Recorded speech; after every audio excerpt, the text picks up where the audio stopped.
Boys and girls, here's Dick Tracy.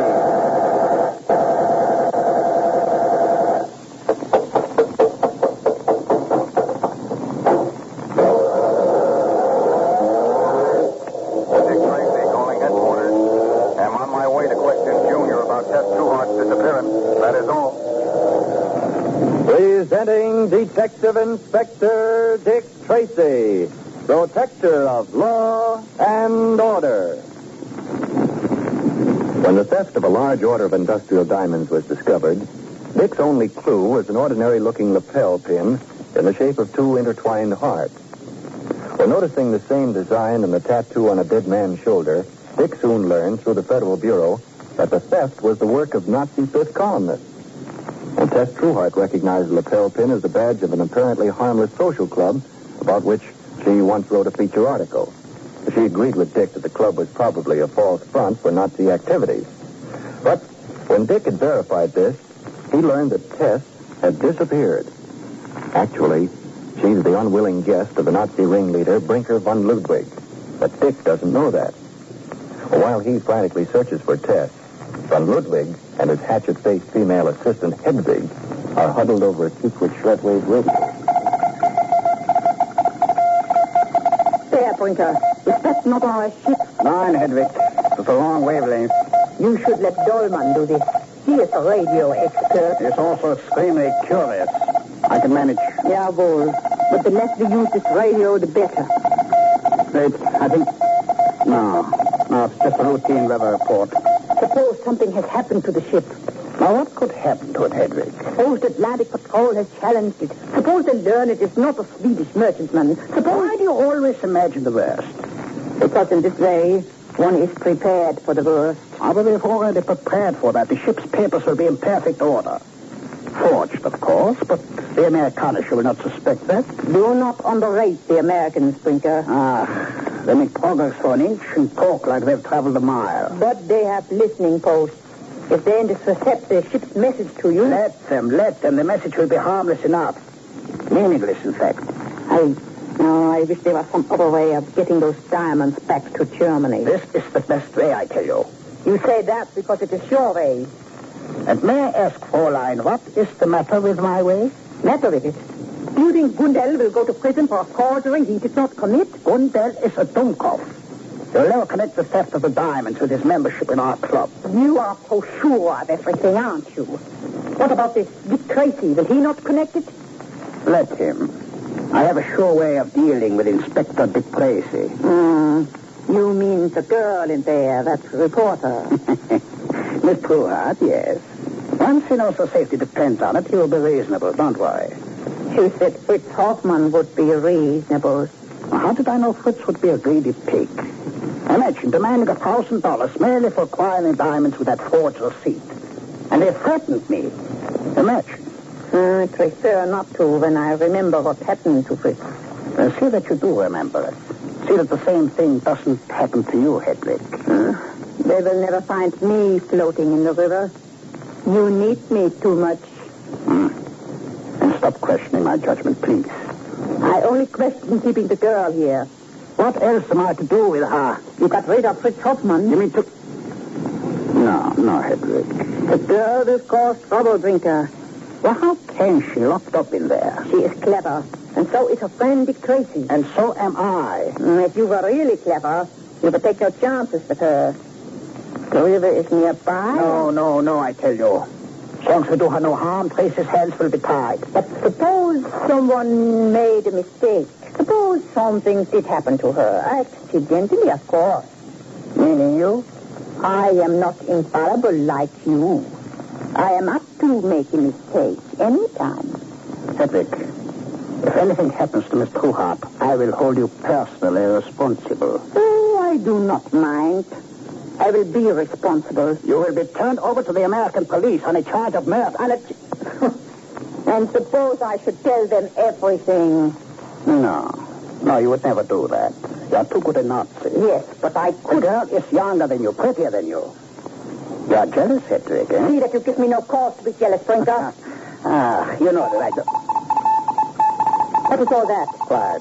I think this is our man. How Can you make any sense? Listen, Mrs. Hartford, all right.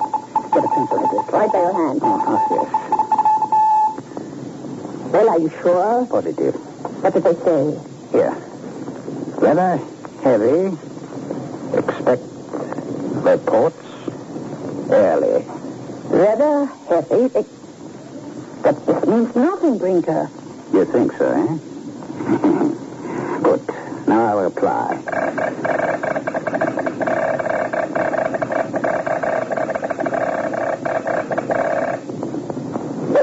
This is crazy, I tell you. All you said was clouds indicated towards you. Patience, patience. You will see. All right. They're answering. Will you be quiet? Will head east now. So, good. Write this down to Hedrick.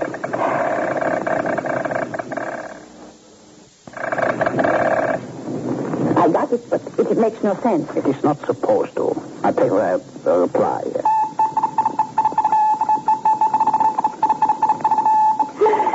I have it, Brinker. Have overlooked rest. Yes. Now form a words and we sign off.